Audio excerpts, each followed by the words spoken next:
girl Sassy MC here, and I would like to welcome you to LIB Latest News 231 YouTube channel. LIB Latest News 231 is the place where you can watch all of your political news, entertainment news, and sports news. To stay informed about the latest news, please subscribe to our YouTube channel and hit the notification button on your screen for more videos from Liberia, Africa, and the world at large.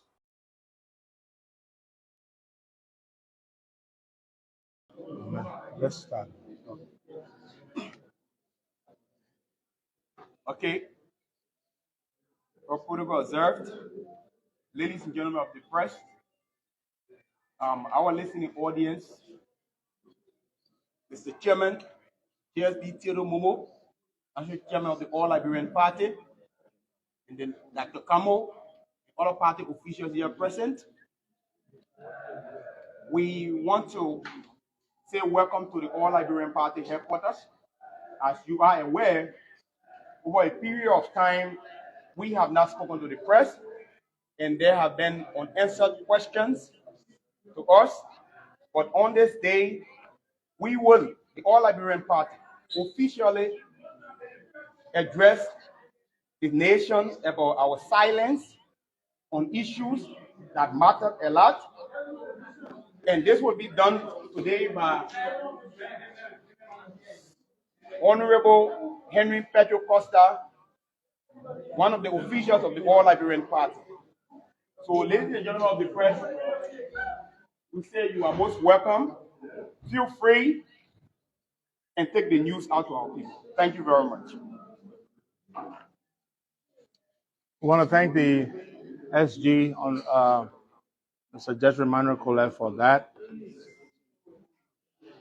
The national chairman of our party, Honorable Theodore Momo, and other party officials, Dr. Kamo, and we want to welcome each and every one of you here present to this all-important press conference.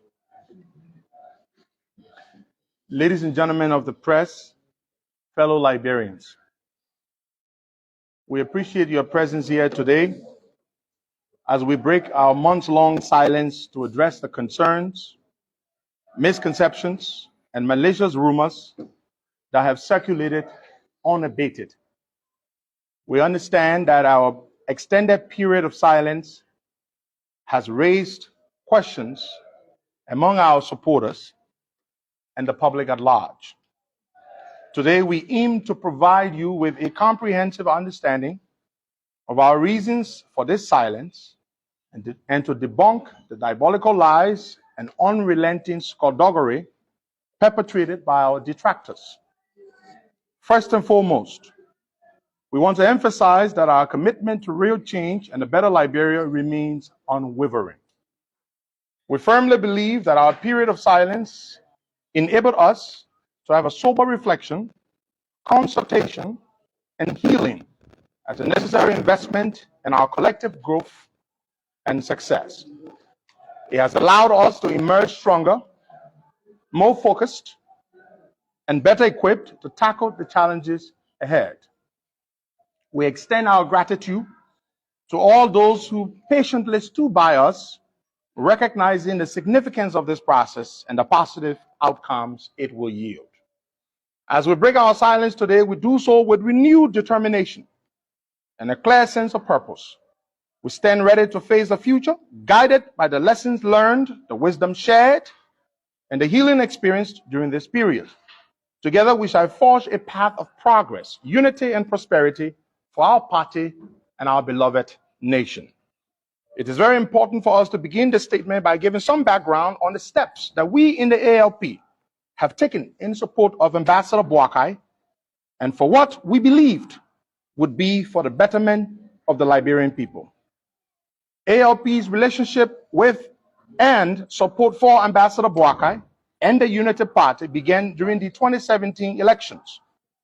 After the first round of the general and presidential elections of 2017, the All Liberian Party, led by our dynamic leader, Honorable Bernard Ure, made a clear and what we believed to be a patriotic decision to rally our forces and stand firmly with the Unity Party and its standard bearer, Ambassador Joseph Yoman Boakai, as they faced off against CDC's then Senator George Weah in a fiercely contested runoff election.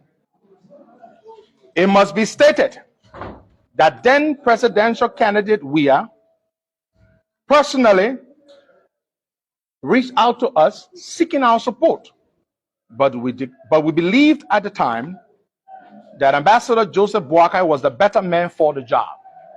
So we declined George Weah's frantic appeal for our support and went with VP Joseph Boakai instead. Ever since then, the All-Liberian Party supported former Vice President Joseph Boakai in every way, shape, or form in the interest of our country. During this period of support, his friends became our friends and his enemies our enemies. A few years ago, our political leader, Honorable Uri, set off some nerves in the camp of our former CPP partner, the ANC, when he publicly stated and announced that he would not be vying for the presidency himself, but rather he believed that Ambassador Joseph Boakai should be crowned the standard bearer of the CPP because of his experience and seniority, amongst other reasons.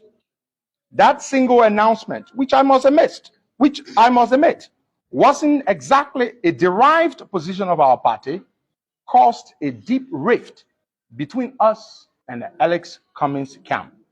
However, we believed that there was a need for a decisiveness to ensure that a clear path for opposition victory.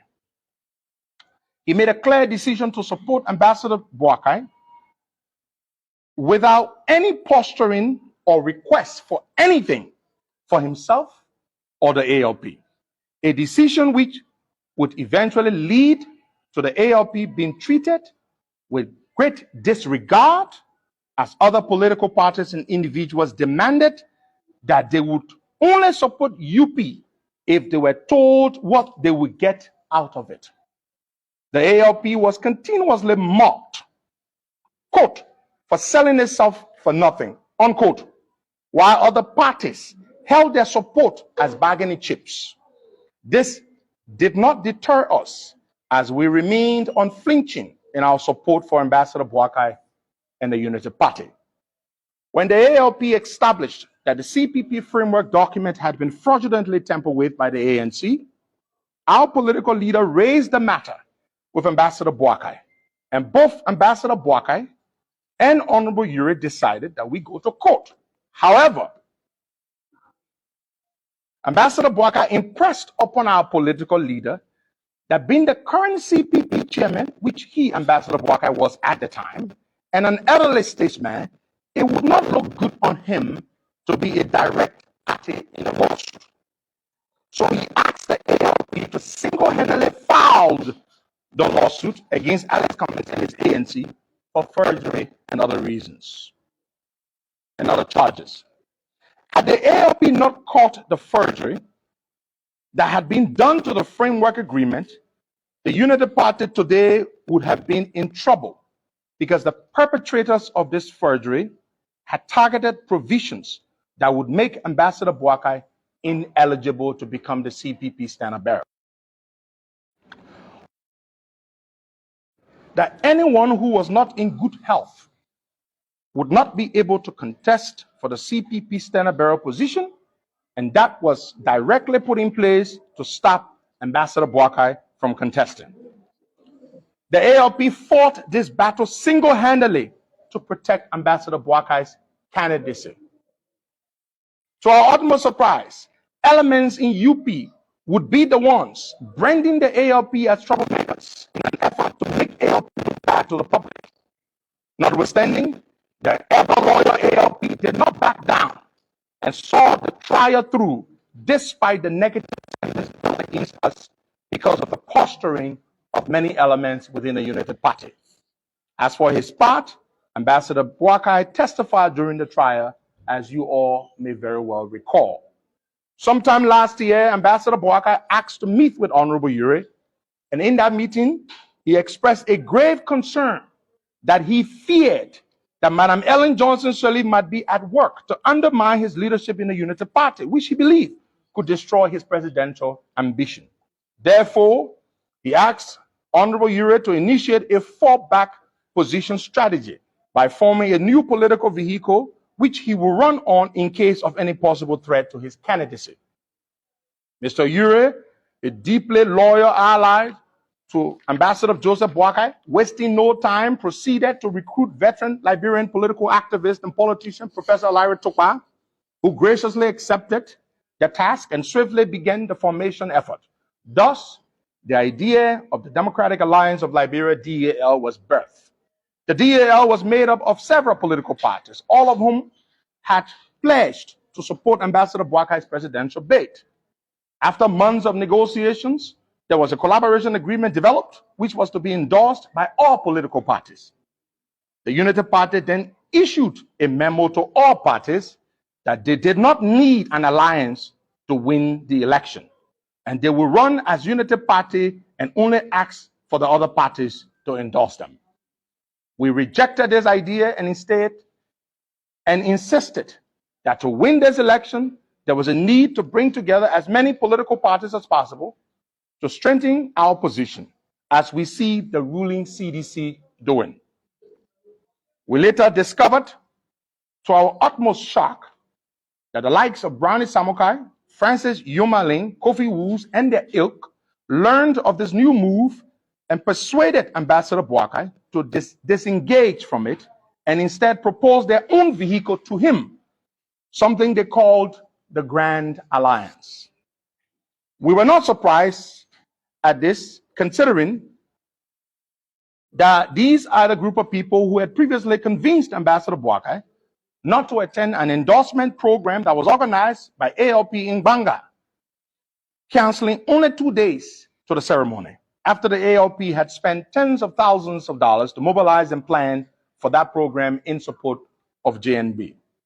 We realized that there were certain individuals in Ambassador Boakai's inner circle that were bent on ostracizing the ALP and creating very bad feelings amongst ALP leaders and supporters.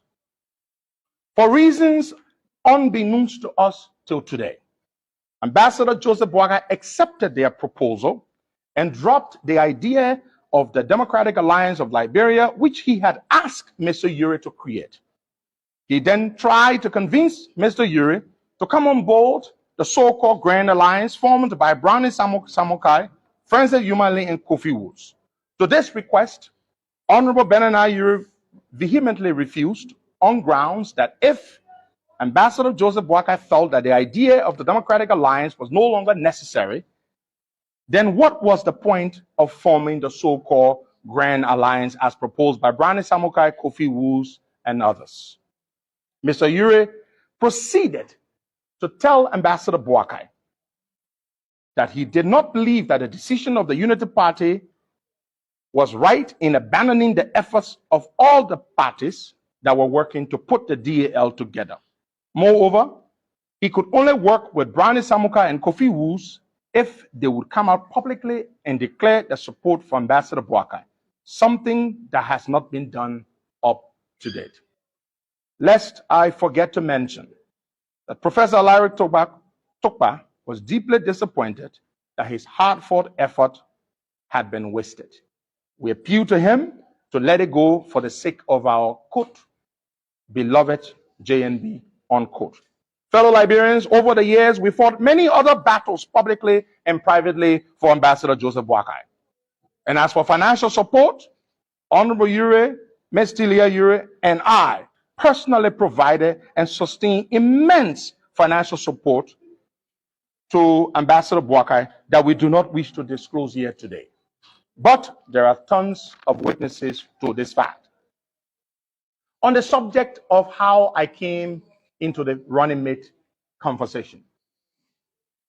On Friday, January 13, 2023, I had a very important meeting in Liberia at Royal Hotel in room 309 with representatives of some very serious and powerful people.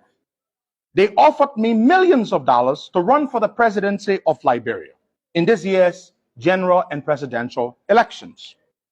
Their proposition, though massive, was not a shocker to me, as a powerful man of God that I trust had earlier prophesied to me 3 years ago in 2020. They told me that they had conducted a nationwide survey on me that indicated that I had a strong favorability across the country. They promised to deploy the required expertise on top of the millions of dollars they were offering to ensure success. I must admit, I was overwhelmed in no small measure, not just by the sheer enormity of the proposition or offer, but also that it was particularly happening to me, Henry Costa, instead of one of the many already declared presidential candidates out there. Why me? I ask myself quietly. When it was my turn to speak after the gentleman had made the proposition to me, I nervously thanked them for their most generous offer, but firmly and respectfully declined their offer. I told them that I could not accept their money to run against Ambassador Joseph Boakai, for I was fully committed to his candidacy, and I believed it would deeply devastate a man that I had come to love, admire, and enthusiastically support. It would be a most painful act of betrayal, I believed at the time. The gentlemen were deeply disappointed by my answer, but ironically, they were blown away and impressed by my sheer loyalty to a man who was not even a remote blood relative of mine. Considering the serious money problems that Uncle Joe, as I call him, was facing, which I am very well familiar with, I then passionately pleaded with the gentlemen to convey my humble and fervent request to their superiors that I wanted them to kindly divert and give the $30 million package that they had offered me to Ambassador Joseph Boakai for his presidential campaign, while I would then focus on my already declared bid for the Senate seat of Montserrado County. After much hesitation, they reluctantly agreed to pass on my request to their superiors. I left that meeting feeling assured that I had done a most honorable and good thing. But little did I know the horrible nightmare that I was about to experience. I came downstairs where my people were waiting for me, got in my car, briefed my people who had accompanied me, and then called the prophet of God who had seen the revelation 3 years ago and told him that his prophecy had finally come to pass, but that I turned it down. He wasn't happy at all that I had declined the offer of $30 million to run for president. But I was convinced nonetheless that I had done the right thing.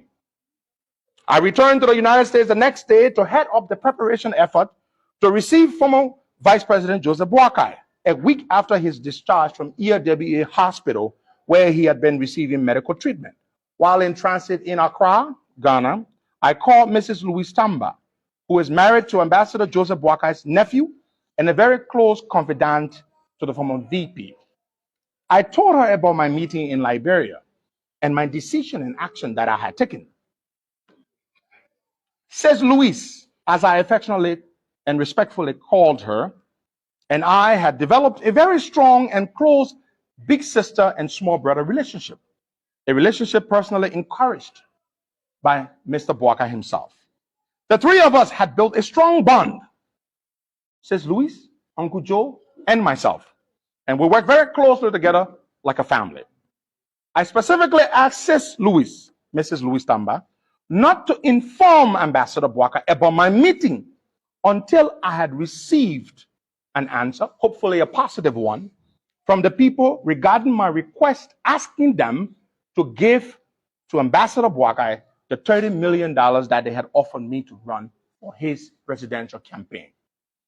But says Louise, being so worried about the terrible money problems facing former VP Boakai and concerned about how much Ambassador Boakai worries about his serious financial problems, especially with the impending presidential campaign, she couldn't hold back her excitement at the strong possibility that Ambassador Boakai's money problems could soon be over. So she ignored my wishes and proceeded to inform VP Boakai, who was already at the time in the US with us, literally 7 minutes from my residence in Delaware. The next morning, when I arrived at a residence we had rented for Ambassador Boakai to stay while he was in the States, I went upstairs to greet him as I usually did. if he wasn't already downstairs whenever I got there. Upon seeing me, he immediately, with much excitement, broke the word to me that Mrs. Tamba had informed him what he believed was the best news he had received in a long time about my meeting with the financial backers at Royal Hotel. He said that he believed it was God's mysterious way of solving our money problems. He was so happy and thanked me profusely for what he believed was a great uncommon sacrifice that I had made to turn down $30 million to run for president out of deep loyalty to him. I was so very happy to see my beloved Uncle Joe so very happy. For several weeks, while we waited to hear good news from the financial backers, Uncle Joe put me under serious pressure and stress for updates, which sometimes I didn't have to give him. Then he departed the United States on February 10 to return to Liberia. And on the very next day, Saturday, February 11th, I received the long-awaited answer from the financial backers. They first expressed their disappointment in me for not accepting their offer to run for president.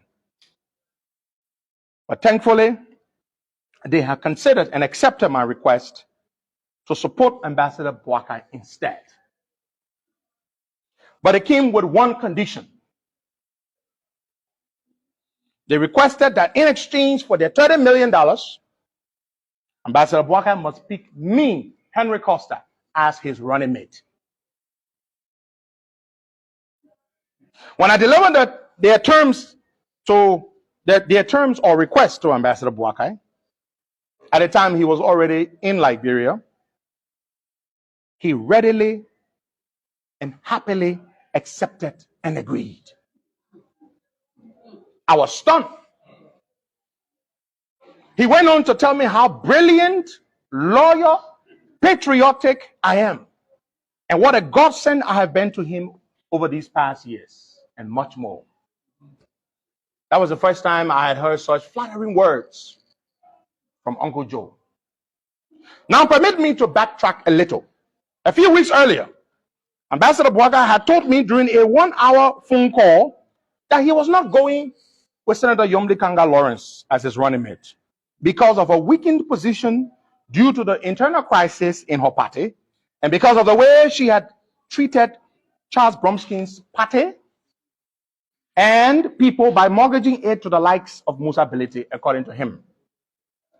He also decisively dismissed the idea of picking Jeremiah Coons, whom he said was very corrupt and a puppet of the notorious warlord Prince Johnson. He further told me that the Americans in particular would be very unhappy and offended if he picked Jeremiah Coons as his running mate. I used the opportunity of the call to tell Ambassador Boakai very firmly that I, Henry Pedro Costa, would not continue to support him if he picked Jeremiah Coons as his running mate. Because I believe Jeremiah Coons stands for nothing and has spent all his years in the House and in the Liberian Senate busy enriching himself, voting for every bad deal that came before him, and never once stood up for the Liberian people's interests. I also told Ambassador Boakai that picking Jeremiah Coons, who is a political puppet of Prince Johnson's, a very dangerous warlord who is under U.S. sanctions, would be deemed as a slap in the face to the United States, our oldest and most important partner. I went further to tell Uncle Joe that having a troubled man like Prince Johnson close to the presidency would be a grave threat to our national security and our fledgling democracy. My fellow Liberians, Ambassador Boakai agreed with me on all these counts and proceeded to promise me, Henry Pedro Costa, that he would never make the mistake of selecting Jeremiah Coons as his running mate, as it would be devastating for the country, and he had the responsibility to pick someone with shared values. But of course, Uncle Joe would ultimately break his promise a few weeks later. After these conversations with Ambassador Boakai, I reached out to my political leader, my party chairman, and Ms. Tilia Ure to let them know of all the developments and what Ambassador Boakai had committed to me. All of them agreed to support my selection should Ambassador Boakai select me. Truthfully, none of them believed that he would pick me. But they hoped he would. They also suggested that we recommend Mrs. Sarah Beslo-Yanti, who had been our preferred choice for running mate to Ambassador Boakai, considering her experience, position, and ability to mobilize support for his candidacy. We agreed to see things through with these options. So on Thursday, March 16, Ambassador Joseph Boakai and a delegation of 4 persons boarded a Kenya Airways flight and landed in Accra, Ghana an hour and a half later for his meeting with my financial backers. The trip was entirely paid for, per dime, ticket, accommodation by the people. In the meeting, which took place at the Marriott Hotel near Kotoka International Airport, a meeting requested by Ambassador Boakai, he did something that would dramatically change the way I see him forever and ever. When he got into the meeting with the potential financiers, Ambassador Joseph Boakai used the opportunity to badmouth me to these financiers, saying some of the most negative things about my character to them. After telling me that he would commit to them, that he would make me his running mate, he broke his promise and went on a rampage of trying to damage my reputation to these people who I had brought to support him. He even went as far as blasting them for offering me such a deal rather than offering it to him. He told them to dump me and give him the $30 million so that he could pick whoever he wanted for his running mate. In exchange, he promised to give them anything they wanted in Liberia if he won the election. In specificity, he promised he would give them the Wologisi Mountain in Lofa County. Moreover, he told them that he could never select Yombli as his running mate, neither Jeremiah Kun as his running mate. As you may expect, the people were very shocked by Ambassador Boakai's behavior. And when they asked him about his promise to name me as his running mate, Ambassador Boakai vehemently denied ever promising to make me his running mate. The people finally and firmly rejected Ambassador Boakai's request to abandon me and give him the package, and expressed their disgust at his behavior. After the meeting, one of their representatives called and briefed me on how the meeting went. And as you can imagine, I was deeply disgusted, disappointed, and felt betrayed by a man I had come to consider a father figure and done so much for. My whole body was shaking with sadness and anger coursing through my veins upon hearing of Ambassador Boakai's wicked betrayal. When I managed to calm down a bit, I placed a call to Ambassador Boakai and added his son, Jojo Boakai, Mrs. Louise Tamba, Mr. Sir Johnny, and Ms. Tilia Ure to the call. The call was to express myself to him for what he had just done to me. During our call, which lasted for almost 2 hours, I vented and expressed my deep disappointment at Ambassador Boakai's painful betrayal towards me. I was hoping, fellow Liberians, that the news of Uncle Joe's betrayal of his favorite, most dependable, greatest ally, as he always called me, was not true. But sadly, Ambassador Boakai confessed on the call that he did indeed betray me. After confessing his cruel action, he went further to apologize. He said, and I quote, "Henry, I am not too old to say sorry when I have wronged someone. And what I did to you was very wrong. I am sorry. Please forgive me." Unquote. After he uttered those words in a seemingly sorrowful tone, I instantly felt sorry for him and blamed his action on the desperate financial situation he was in. The man had just wronged me, but yeah, I was making an excuse for him. I accepted his apology, and we moved on to discuss how we would salvage the mess and try to get the funds for the campaign. On that call, I even told Uncle Joe that he did not have to select me as his running mate, but that we needed to find a way to bring the people back to the table so as not to lose that great and golden opportunity. There were many other things that we discussed on that call.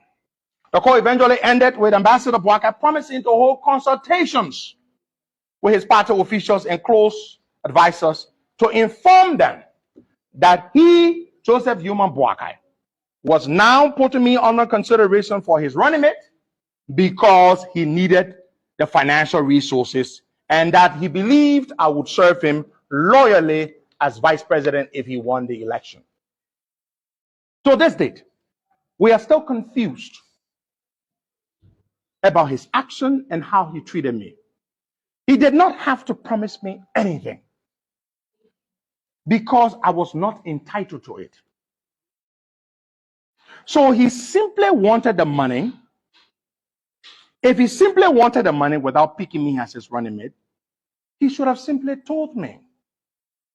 And I would have fought hard to try to get the people to support him without making him pick me as his running mate, because this is how much I used to believe in and care for Uncle Joe. When Ambassador Boakai returned to Liberia on Saturday, March 18, our nightmare began.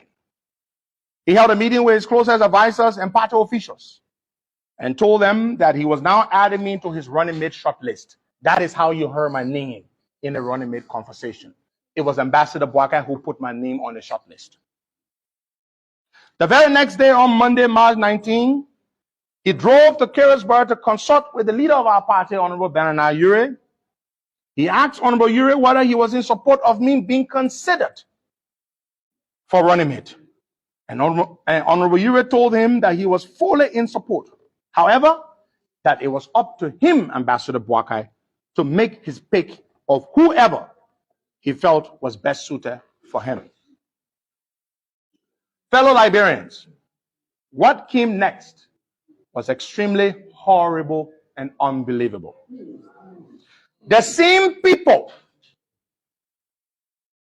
that we had supported and worked very closely with for so many years suddenly turned on us and began to fabricate wicked and crazy lies against us. It began with a nonsensical lie that the financial backers that Ambassador Boakai had met with in Accra, Ghana, were fake, and that they were agents of the CDC government. Ambassador Boakai even went to the extent of talking to Senator Sir Joseph on the phone, where Sir Joseph convinced him that it was the CDC government that was clandestinely putting up the $30 million so that he, Ambassador Joe Boakai, could pick me as his running mate so that he could lose the election to the CDC. I was shocked that my Uncle Joe would now begin to believe opposition officials against his favorite and beloved nephew. When I was told these things, with no denial from a man I had loyally served, I was left disheartened, shocked, and with a strong feeling of betrayal. Let the record show that the financial backers, because of everything that transpired, withdrew their support and did not give me a cent. I lost the opportunity because of my loyalty to Uncle Joe. Fellow Liberians, of all the wicked lies that were told against us, let me tell you the worst of them all. When Uncle Joe went to the States in late January of this year, a week after he was discharged from ELW Hospital, and upon his request as usual, I scheduled several medical appointments for him with his cardiologist, heart doctor, and an internal medicine doctor. All the medical examinations from ERWA Hospital and from the doctors in the United States concluded one finding. Ambassador Joseph Boakai needed to do what is called a triple bypass open heart surgery within 6 months to have a weakening artery in his heart removed and replaced by another artery from his thigh. The doctors advised him that if he didn't get the surgery done within 6 months, his heart could stop beating. The doctors also advised Uncle Joe against putting himself through unnecessary stress, as they said it could only worsen his condition. We were all very scared, as you can imagine, with this diagnosis. We decided to keep this information a very tight secret and then work very fast to get Uncle Joe back to the United States for the surgery. So on March 2nd, after I had raised the money for the trip, we had a Zoom meeting to finalize plans for the very important trip back to the States. In that meeting were Louis Tamba, who lives in Minnesota, Jake Kabakoli, Sir Johnny, Joe Boakai, Uncle Joe, and myself. I coordinated the meeting. The next day, I bought 2 plane tickets, 1 business class ticket for Uncle Joe and 1 economy for his nephew, Jacob Kabakoli, to depart Liberia on the 23rd of March via Accra on Delta Airlines to arrive in New York the next day on the 24th of March and onward to Minnesota, where the surgery was supposed to be done. I bought 1 plane ticket for myself to fly from Delaware to Minnesota on the same day of March 23 to receive them from the airport and drive them to the residence that I had booked for them in Rochester, Minnesota. Everything was all set. But 2 weeks to their departure from Liberia, Jacob Kabakoli called me to say that Uncle Joe was canceling the trip. I didn't ask him why, but I was shocked that Uncle Joe would cancel such an important trip without speaking with me. It was very strange and unusual. But then days later, I started to hear the gravest rumor that Ambassador Boakai had been made to believe, maybe influenced by his people, that President Weah and his people had provided me with a huge amount of money to pay the American doctors that were supposed to do the surgery on American soil, in an American hospital, to kill Joseph Boakai during the surgery. Therefore, that is the reason why Uncle Joe was canceling the trip. He no longer trusted me and did not want to come to do the surgery anymore. I couldn't believe it. I couldn't believe they could go to that extent. But then, of course, on March 30th, the bombshell came from Uncle Joe himself. He sent me a long WhatsApp message saying a lot of things. And in the last paragraph, he said that he had received information that he would be killed in the surgery and therefore not participate in the elections. So he wasn't going for the surgery anymore.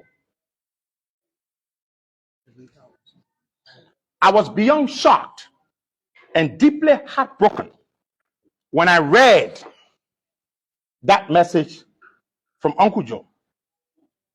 And the rumor had finally been validated. I still have that message in my phone as we speak. Around this period, around the 2nd week of April, Ambassador Joseph Boakai had completely stopped talking to Mr. Ure, to Ms. Tilia Ure, to our party chairman seated right to my right, Mr. Tiro Momo, and me. He completely cut us off. He no longer involved nor consulted us on political matters as he always did. Whenever we called him, he wouldn't answer. He would message us back days later saying he was busy. But what struck us was that during this whole time, he was busily engaged in political discussions with Prince Johnson, Jeremiah Kuhn, Yomli Kanga Lawrence, even the infamous corruption King Kong Ellis Tyler, Raymond Pay, James Barney, to name a few. They held meetings during those weeks in Monrovia and at his farm in Bumming. Some of you can attest. None of those meetings where critical political decisions were made was our party, the ALP, ever involved or invited to. None. In those political discussions and negotiations that they had without our involvement, they divided up the various representative and senatorial seats among Jeremiah Coons / Prince Johnson's MDR party, Yumbley's faction of the Liberty Party, Unity Party, and even the infamous Alex Tyler got the exclusive pass to contest the Bumming County Senate seat unopposed. What did they give the ALP? Nothing. Even though they all knew that I had declared that I was running for the Senate in Montserrat County, my beloved Uncle Joe, for whom I have fought and made many enemies, who used to call me his greatest ally and most dependable nephew, agreed and allowed the Unity Party to put Wilmot Pay on the UP ticket in Montserrat County against me. Our party, the All-Liberian Party, which has stood with and fiercely fought for Ambassador Boakai for many years, when his new best friends and allies were nowhere around, was left in the cold. The next thing we heard on social media was that Ambassador Boakai would be naming his running mate on April 20. Yes, we heard it on social media.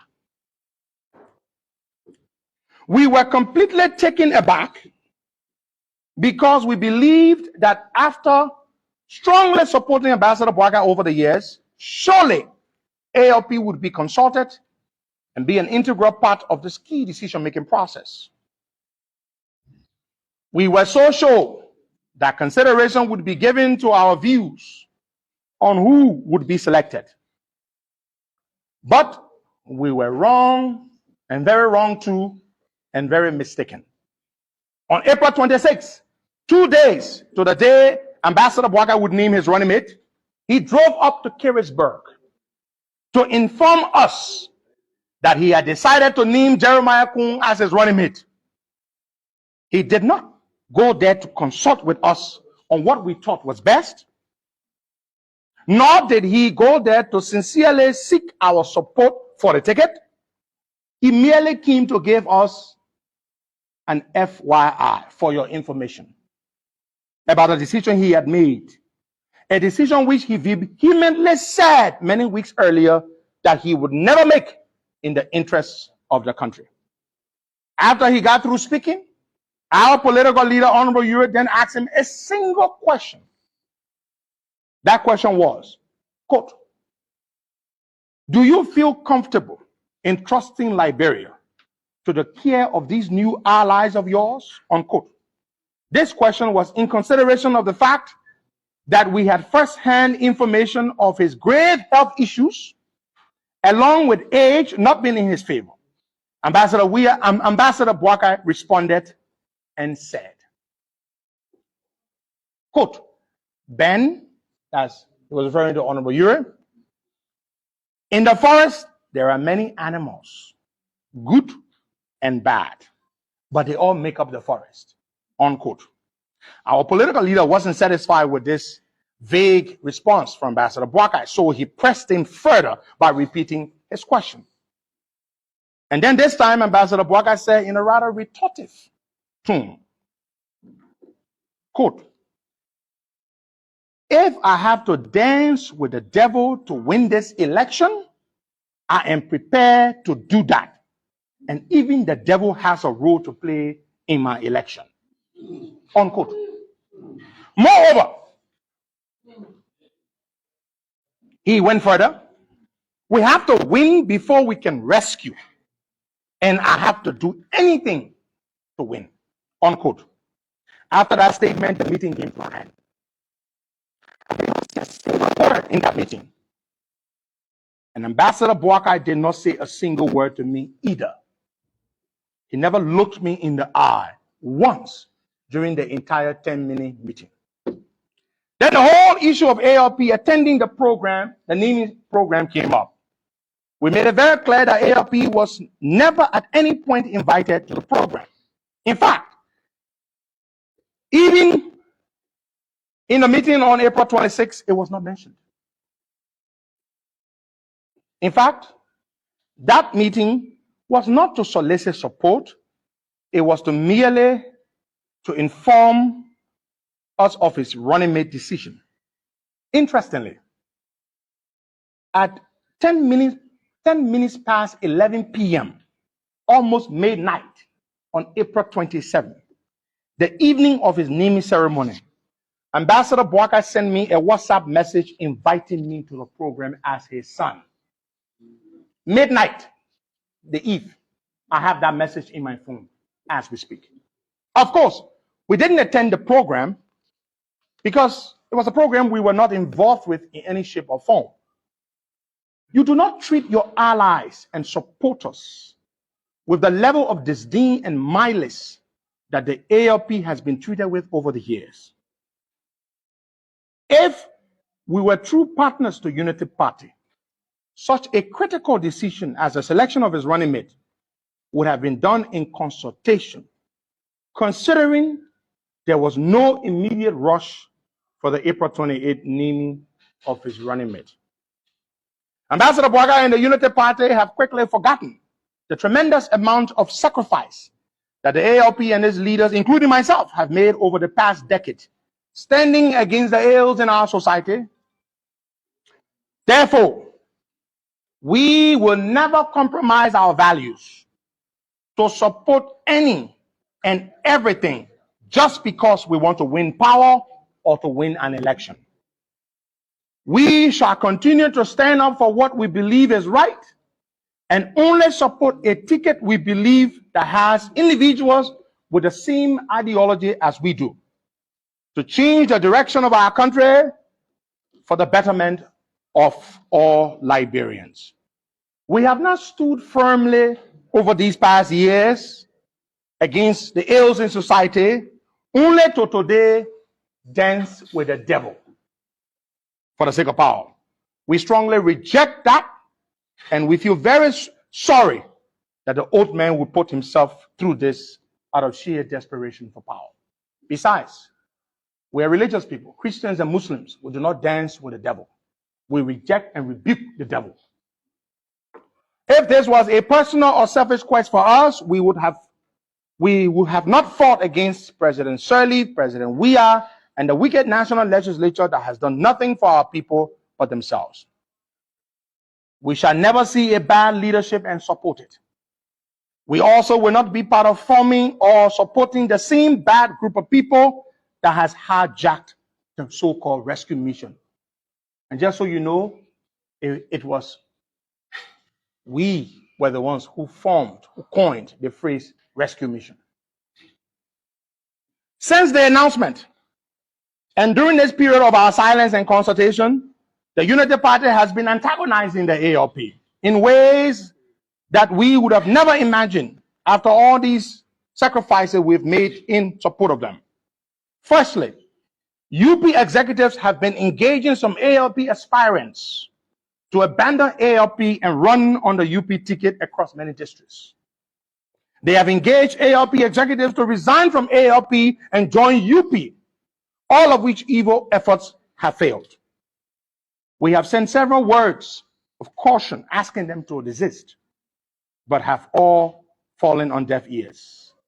They have also moved to field candidates in many areas against ALP candidates or aspirants, something which we both previously agreed they would not do. Moreover, you all recently witnessed how Ms. Tilia Ure was unceremoniously removed from the JMB TAC team as chairperson, an organization that she led with distinction and passion, sacrificing her time, energy, and resources to make it what it is today. My fellow Liberians, the press, let me tell you all the truth, yeah? We did not abandon Ambassador Joseph Boakai, as they will have you believe. Rather, it was Ambassador Boakai who abandoned us in the ALP. It was Ambassador Boakai who stopped talking to us since the second week in April. Even worse, he has also abandoned his own vision for the Liberian people. Fellow Liberians, in closing, I have been designated by my party, the All Liberian Party, to inform and announce in no uncertain, categorical, and unambiguous terms that our party, the All Liberian Party, is no longer political allies or partners with Ambassador Joseph Boakai and his Unity Party. We no longer share the ideals, vision, or values that we once shared. In the coming days, our party will be convening to determine our next course of action politically. Thank you, and may God bless you and save our state.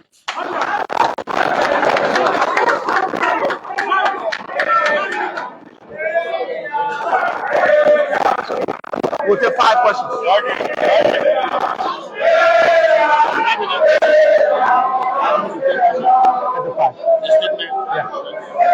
Statement to the statement. Questions limited to the statement. Hello? Come in. We are not done yet. We are not done yet. We are not done yet. Hello? Hi, it's your girl Sassy MC here, and I would like to welcome you to LIB latest News 231 YouTube channel. LIB latest News 231 is the place where you can watch all of your political news, entertainment news, and sports news. To stay informed about the latest news, please subscribe to our YouTube channel and hit the notification button on your screen for more videos from Liberia, Africa, and the world at large.